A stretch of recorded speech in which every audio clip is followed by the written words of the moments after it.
तो सबसे पहले हमको आज पढ़ना है समास। समास है क्या?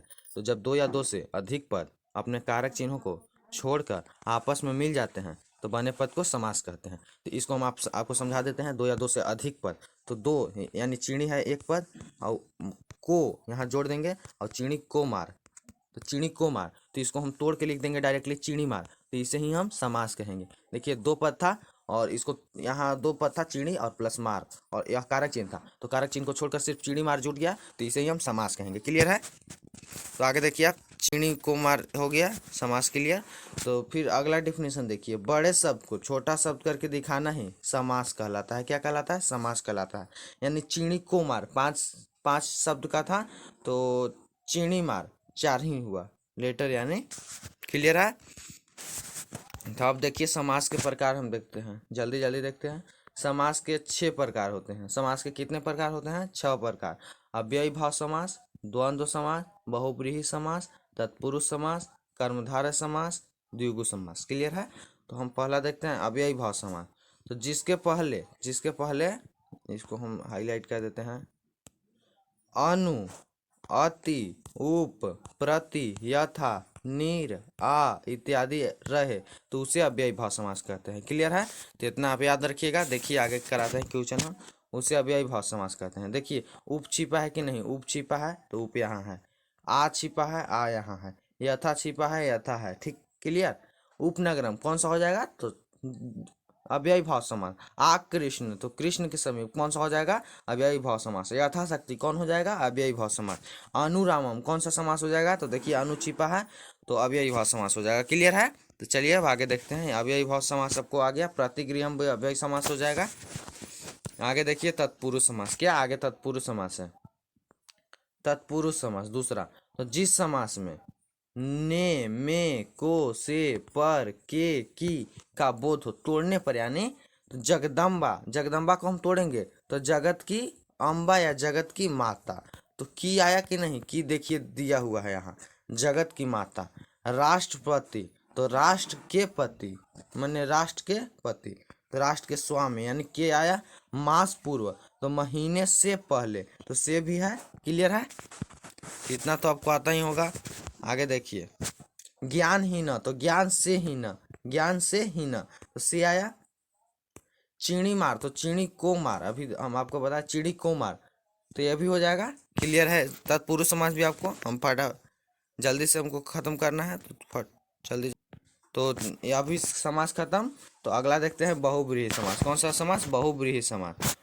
बहुब्रीहि समास का क्या डिफिनेशन है? जो दिया रहेगा वह प्रधान नहीं होगा, उससे अलग प्रधान होगा। क्लियर है? यानी दशानन है तो दशानन से हम किसे रिलेट करते हैं? रावण को। तो दशानन तो प्रधान नहीं है, यहाँ का कोई भी प्रधान नहीं है, प्रधान कौन है? रावण है। तो यह हो जाएगा बहुब्रीहि समास, यानी समस्त पदों से भिन्न किसी अन्य पद का अर्थ प्रधान हो। तो दशानन और रावण में कौन कहूँ भी यहाँ शब्द रिलेशन नहीं हो रहा है, यहाँ दशानन है यहाँ रावण है। क्लियर है? जैसे चतुरानन से ब्रह्मा, लंबोदर यानी गणेश। तो एक चीज और हम बोल सकते हैं कि जहाँ देवी देवता का नाम आए उसे ही बहुब्रीहि समास कहेंगे। क्लियर है? तो आगे देखिए अब जल्दी से देख लीजिए, यहाँ पर है चतुरानन, लंबोदर, दशानन। अगला है द्वंद्व समास। तो जिसमें इसको हम कहते हैं योजात्मक चिन्ह लगी होती है उसे द्वंद्व समास कहते हैं, या जिसमें और या आए, भाई बहन, तो इसको हम तोड़ेंगे तो भाई और बहन भी हो जाएगा और योजात्मक चिन्ह भी लगा है। लोटा डोरी, तो लोटा या डोरी हो जाएगा और इसमें योजात्मक चिन्ह भी लगा है, तो योजात्मक चिन्ह रहे चाहे और या आए तोड़ने पर, तो वह द्वंद्व समास हो जाएगा। तो देखिए इसका भी हंस, जैसे में हंसो है तो हंसो को तोड़ेंगे तो हंस और हंसनी। राम कृष्ण है तो राम और कृष्ण। दंपति है तो पति और पत्नी। क्लियर है? पति और पत्नी। तो इस पे आप ध्यान रखिएगा, यह द्वंद्व समास हो गया, तो यह भी आपको समझ में आ गया होगा। तो आगे देखिए द्विगु समास। क्या? द्विगु समास, तो जिस समास में प्रथम पद संख्यावाचक हो द्विगु समास कहलाता है। प्रथम पद संख्यावाचक हो, जैसे देखिए दो है, प्रथम पद है संख्यावाचक, सप्ताह है तो 7 हो गया, पंचवटी है तो 5 हो गया। क्लियर है? तो दो संख्यावाचक है, सात भी संख्यावाचक, पंचवटी पांच भी संख्यावाचक। तो संख्या का बोध करा रहा है तो यह कौन सा समास हो जाएगा, यह द्विगु समास हो जाएगा। जैसे हम देख लीजिए त्रिफला तो तीन फल, तीन फलों का समूह। त्रिलोकी तो तीन लोकों का समूह। क्लियर है। पंचवटी तो पांच वट वृक्षों का समूह। क्लियर है।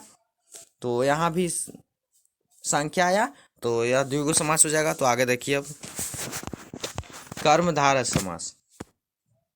समान अधिकरण या विभक्ति वाला तत्पुरुष कर्मधारय समास कहलाता है।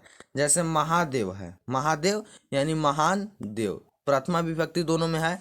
नील कमल तो नीला कमल, दोनों में प्रथमा विभक्ति है। तो ये समान अधिकरण वाला है कि नहीं। समान महान तो प्रथमा विभक्ति इसमें भी और प्रथमा विभक्ति इसमें भी, और यह भी प्रथमा विभक्ति है। तो क्लियर हो गया। यह भी कर्मधारय समास भी समान अधिकरण या विभक्ति वाला तत्पुरुष कर्मधारय समास कहलाता है। तो यह एक तरह से रिवीजन था। तो चलिए इस क्लास को यहीं पर बंद करते हैं। हमने सब समास देख लिया और आगे नहीं